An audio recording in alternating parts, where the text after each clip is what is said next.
spoilers for Star Wars: The Last Jedi ahead.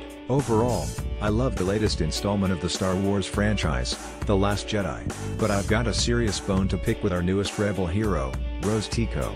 Let me first mention that, in general, I wasn't the world's biggest Finn fan after seeing both The Force Awakens and the first 3/4 of The Last Jedi.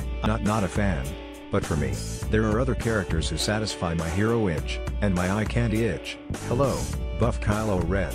Sure, it's honorable that Finn ran away from his life as a stormtrooper after gaining a conscience, but once he became low-key obsessed with Rey, I kind of just waited for him to do something, anything, for the Resistance other than act in her favor or to save her life. In Episode 8, his storyline isn't much different. He attempts to run away from the Rebel fleet with Leia's remote tracker that would allow Rey to know where the rebels were when she was ready to return, because he didn't want her to come back to a ship being tracked and hunted down by the First Order. After Rose, a Resistance ship maintenance worker, catches him in the act, stuns him, and inadvertently helps him solve the mystery of how to shut down the First Order's Lightspeed tracker, Poe Dameron sends the pair on a mission to do just that. It's a difficult mission that Finn's happy to attempt if it means saving Rey's life, again. Though The Last Jedi made it pretty clear that Rey doesn't actually need saving because she's the one doing the saving. Thank you very much.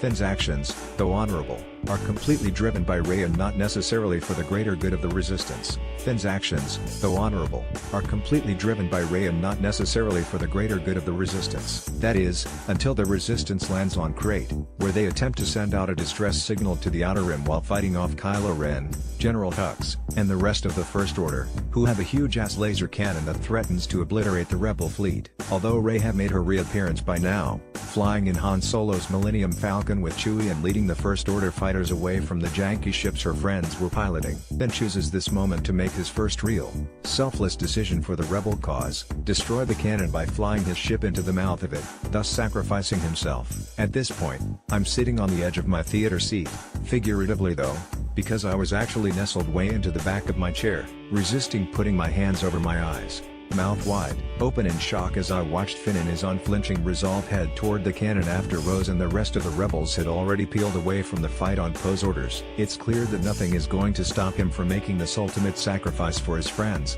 until Rose freaking flies back toward him and knocks his rust bucket out of the sky using her own ship. Immediately, Jack Dawson's lines in the Titanic scene after Rose jumps out of the lifeboat started filling my head. Rose. You're so stupid. Why'd you do that, huh? You're so stupid, Rose. Why did you do that? Why? Like, are you effing kidding me, Rose? Finn was about to, for the first time, do something for the Rebel cause that made me truly respect him and his character, something that, yes, would ultimately help Rey.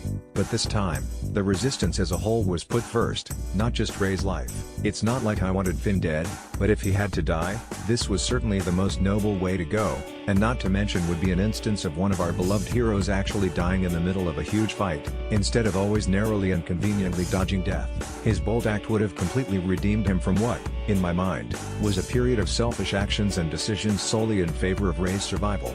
As I said, I loved The Last Jedi, but if you need me, I'll be here tweeting at Ryan Johnson to film an alternate to that scene in which Finn dies. The